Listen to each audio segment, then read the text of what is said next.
Ketika adikku pulang bab 19.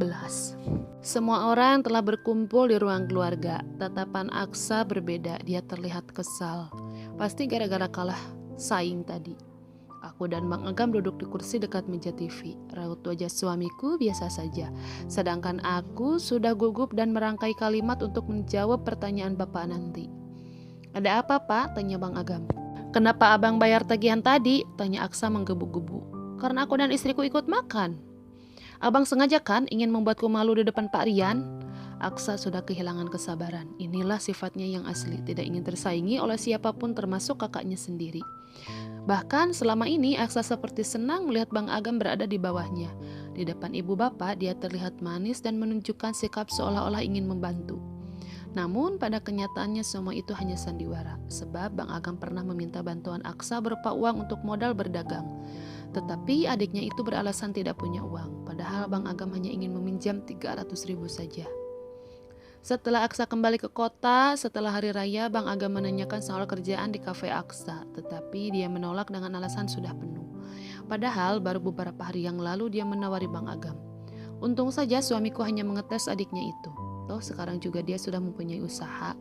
Tak terbayang kecewanya Bang Agam seandainya dia betul-betul butuh pekerjaan, tetapi malah diberi harapan palsu oleh adiknya sendiri. "Kamu punya uang dari mana, Gam?" tanya bapak serius. "Dari hasil kerja, Pak." "Memangnya gaji kamu berapa sampai bisa membayar tagihan makanan di restoran mewah?" Bapak meremehkan Bang Agam. "Jangan sampai anak istrimu kelaparan gara-gara kamu membayari makanan tadi," ucap ibu ketus. "Padahal adik kamu udah baik hati mau mentraktir. Kamu kenapa sih terlihat gak suka gitu?" Lanjut ibu. "Siapa yang terlihat tidak suka, Bu? Bukannya di sini jelas-jelas Aksa yang marah karena aku membayar semua tagihan." Sindir Bang Agam. "Kamu ya kalau orang tua bicara menjawab saja," omel bapak. "Bang, aku menahan lengan Bang Agam saat dia mau menjawab perkataan bapak." Bang Agam mengembuskan napas kasar. Aku tahu amarahnya sangat menggebu pun dengan Aksa yang sudah melayangkan tatapan tajam kepada kami. "Aku ganti uang yang tadi, habis berapa?" tanya Aksa tetap angkuh. "Tidak perlu, aku tidak butuh uangmu." Aku menepuk dahi pelan. Masalah ini tidak akan kelar. Ketiga orang itu masih sibuk saling balas dengan ucapan pedas. Alan menghela napas pelan, mungkin sama pusingnya. "Sudahlah sayang, itu sudah rezeki kita. Makan mahal ditraktir sama abang kamu. Dia itu banyak duit, kamu gak lihat kalau istrinya pakai kalung?"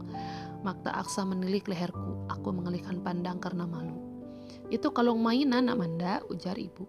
"Ibu yakin kalau itu kalung mainan?" tanya Amanda. Ibu terdiam, beliau mulai memperhatikan leherku. "Itu emas asli, Bu, aku yakin 100%, ucap Amanda lagi. "Gadis itu benar-benar ya. Jika sudah tidak ada kepentingan, kami pulang dulu." Bang Agam berdiri sembari meraih tanganku. Tidak ada yang mencegah langkah kami. Syukurlah, berarti mereka tidak penasaran dengan kalungku. Aku nanti akan bicara dengan Manda. Mengapa dia berucap begitu? Sesampainya di rumah, Bang Agam langsung merebahkan diri di kasur. Dia menutup matanya menggunakan tangan. Aku tahu dia tengah meredam amarahnya. Orang yang seharusnya melindungi dan membelanya malah menjadi orang yang paling banyak melukai. Aku dekati Bang Agam lalu kuusap kepalanya pelan. Terdengar helaan napas berat dari mulutnya. Hatiku sangat sakit melihat dia seperti ini. "Abang," panggilku pelan. Bang Agam tidak menjawab. "Jangan pedulikan ucapan mereka. Abang sangat hebat di mataku." Bang Agam bangun, dia langsung memelukku erat. Beginilah suamiku, jika sudah sangat sakit hati pasti akan seperti ini. Aku mengusap punggungnya pelan. "Aku tidak menyangka ibu dan bapak akan mengatakan hal itu, Dek." Suara Bang Agam sudah bergetar. "Setua apapun umurku, aku tetaplah seorang anak. Mengapa mereka mengukur kasih sayang kami sebagai anak hanya dari uang? Seandainya Aksa berada di posisiku, apa mendapatkan perlakuan yang sama?" Aku tidak menyahut, biarkan Bang Agam mengeluarkan semua kekecewaannya. Selang beberapa menit, suamiku mulai tenang. Deru napasnya sudah mulai teratur.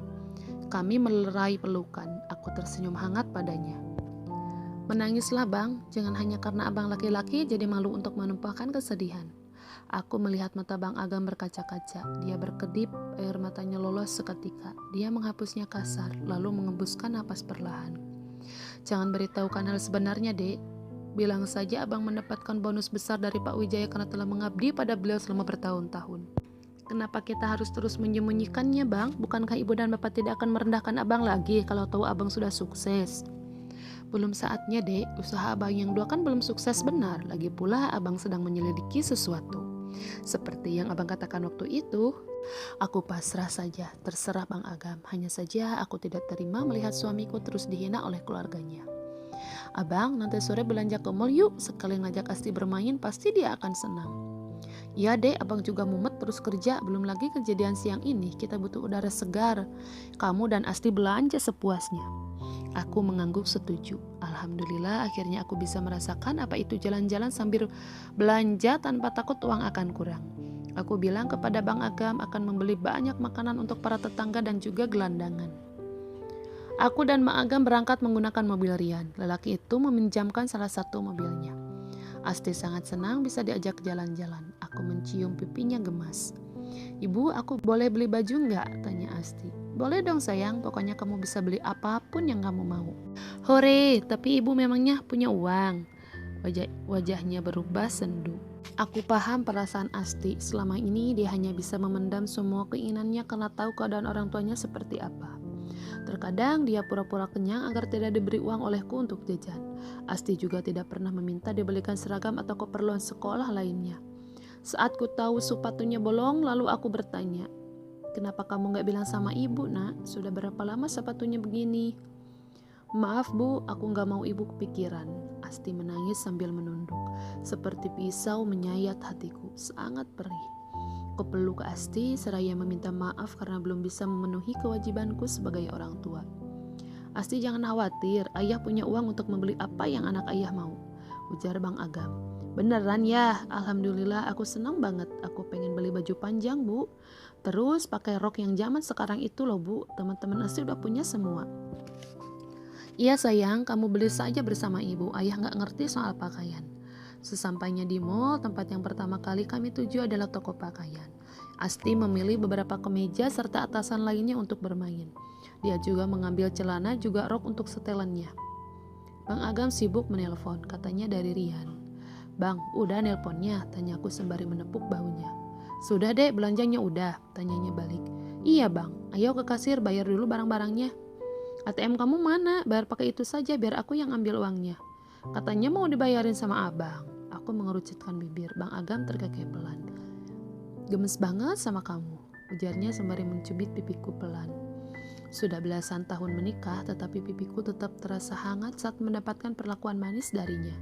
Aku mengekor di belakang Bang Agam untuk membayar semua belanjaan. Setelah puas membeli pakaian, Bang Agam mengajakku ke toko perhiasan. Dia membeli satu set emas putih untuk Asti. Putriku sangat bahagia. Suamiku juga menawariku untuk membeli cincin atau gelang, tetapi aku tidak mau. Mungkin karena tidak terbiasa, aku merasa risih memakai itu semua. Azan maghrib berkumandang, kami bergegas menuju lantai dasar untuk menuju masjid terdekat. Tidak henti-hentinya aku melangitkan ucap syukur atas segala rezeki yang Allah beri. Semoga aku dan Mang Agam bisa membawa harta titipan itu di jalan yang benar.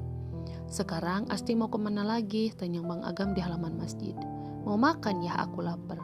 Oke, mau makan apa putri ayah? Asti ingin memakan mie ramen yang sering diceritakan teman-temannya. Aku dan Bang Agam bergegas ke tempat di mana ada mie ramen. Namun langkah kami terhenti saat ada seseorang yang memanggil Bang Agam. Gam, apa kabar? Sudah lama tidak bertemu, tanya seorang lelaki yang kutaksir seumuran dengan Bang Agam. Alhamdulillah baik, kamu sendiri gimana kabarnya? Baik juga, ini keluargamu. Bang Agam memperkenalkan aku dan Asti, lalu kami menuju tempat makan. Suamiku meminta izin untuk mengajak temannya. Tentu saja aku setuju. Sesampainya di tempat makan, kami memesan banyak makanan. Teman Bang Agam bernama Diki. Dia seorang bujang, teman kerja Bang Agam dulu sewaktu menjadi pelayan. Gimana usahamu? Lancar, tanyanya di sela-sela mengunyah. Alhamdulillah sekarang sudah ada perkembangan. Diki tahu soal usaha Bang Agam. Aku rasa dia pasti tahu awal-awal suamiku merintis usaha. Semoga saja dia bercerita dengan sendirinya agar aku tahu. Benar saja, Diki bercerita kalau Bang Agam itu pekerja keras. Saat awal-awal mendirikan usaha, suamiku sangat gencar promosi dibantu dirinya setelah berpulang kerja. Lalu makanan yang tidak habis terjual, Bang Agam bagikan kepada orang-orang yang membutuhkan. Suamiku juga pernah kena tipu, ada yang memesan ratusan nasi kotak, tetapi tidak diambil sehingga Bang Agam mengalami kerugian. Salahnya dia terlalu percaya. Si pemesan hanya memberi nomor ponsel tanpa menyimpan uang DP. Untuk mempunyai modal lagi, Bang Agam sempat menjadi kulit panggul di pasar. Ya Allah, aku menangis haru saat Diki bercerita tentang itu. Katanya suamiku menjadi kulit panggul di pasar yang jauh dari rumah kami agar tidak ada yang mengenali. Padahal Pak Bujaya dan Rian sudah menawarkan bantuan, tetapi dia bersikukuh akan berjuang terlebih dahulu. Bang Agam juga pernah menjadi tukang ojek dan pelayan di sebuah rumah makan milik Rian. Lelakiku ternyata sehebat itu. Aku menangis di depannya karena terharu. Mbak beruntung dapetin laki-laki seperti Agam, ujar Diki. Aku mengangguk setuju. Aku sangat bersyukur bisa menjadi pendamping hidupnya. Kau salah, Dik. Justru aku yang beruntung memiliki wanita yang sabar serta kuat seperti Risa. Aku sangat malu mendengar kalimatnya. Bang Agam bisa saja membuat istrinya terbang tinggi. Akhirnya tanpa terasa makanan kami sudah habis. Diki berpamitan pulang sembari mengucapkan terima kasih. Sebelum pulang aku memesan makanan untuk dibagikan sesuai dengan niat awal. Entah berapa juta uang yang Bang Agam keluarkan untuk menyenangkan aku dan Asti. Semoga rezeki suamiku semakin melimpah. Asti langsung masuk ke kamar saat sampai di rumah. Dia sudah sangat mengantuk juga lelah. Aku membereskan semua barang belanjaan. Kulihat waktu masih jam 8:30. Ibu dan bapak pasti belum tidur. Aku sudah menelpon Rima untuk menemani Manda malam ini. Aku bergegas ke rumah ibu untuk memberikan makanan yang aku beli. Jangan lama-lama dek, lagi pula mereka tidak akan butuh makanan dari kita. Sudah ada Aksa, anak yang paling sukses. Gak baik bicara begitu bang, aku berangkat dulu ya. Aku mengetuk pintu rumah ibu sudah 3 kali. Tetapi belum ada tanda-tanda ada yang membukanya. Namun detik kemudian aku mendengar suara langkah seseorang. Saat pintu terbuka ternyata itu Rima. Ayo masuk mbak. Aku mengikuti langkah Rima menuju ruang keluarga. Di sana Aksa dan Manda belum tidur. Aku memberikan makanan kepada ibu juga Rima. Makasih mbak, tumben ngasih makanan, mana banyak lagi, memangnya mbak punya uang? Entah harus aku artikan apa pertanyaan ibu itu. Selalu saja menganggap seakan-akan aku dan Bang Agam memaksakan memberi karena tidak mau kalah dari Aksa. Padahal kami tidak begitu. Mau pamer lagi ya? Sindir Aksa. Pemuda itu kenapa sih? Bukannya senang abangnya ada kemajuan? Apa aku harus memamerkan ponsel baruku juga agar dia semakin panas?